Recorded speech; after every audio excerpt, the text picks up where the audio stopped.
Petugas menggelar inspeksi mendadak di Pasar Kabupaten Aceh Singkil. Sidak dilakukan untuk mengantisipasi kenaikan harga bahan pokok di pasar.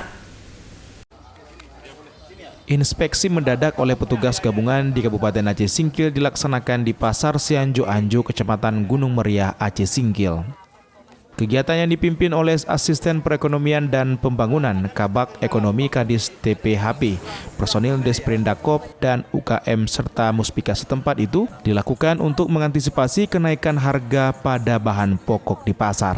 Selain mengantisipasi kenaikan harga, kegiatan ini juga bertujuan untuk memastikan persediaan sembako guna menekan inflasi di Kabupaten Aceh Singkil menjelang Ramadan 2023. Asisten Perekonomian dan Pembangunan Aceh Singkil Faisal mengatakan harga sejumlah bahan pokok stabil, hanya saja beras sedikit naik, sementara telur ras mengalami penurunan harga.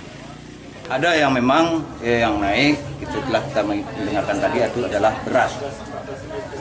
Kalau yang lainnya bahkan ada yang turun, seperti telur ayam tadi, harga dari 48 menjadi 45. Pemkab Aceh Singkil telah menyiapkan skema pengendalian inflasi dan antisipasi lonjakan harga, diantaranya dengan terus memantau harga pasar dan menggelar pasar murah. Dari Kabupaten Aceh Singkil, Suparman Munte, iNews melaporkan.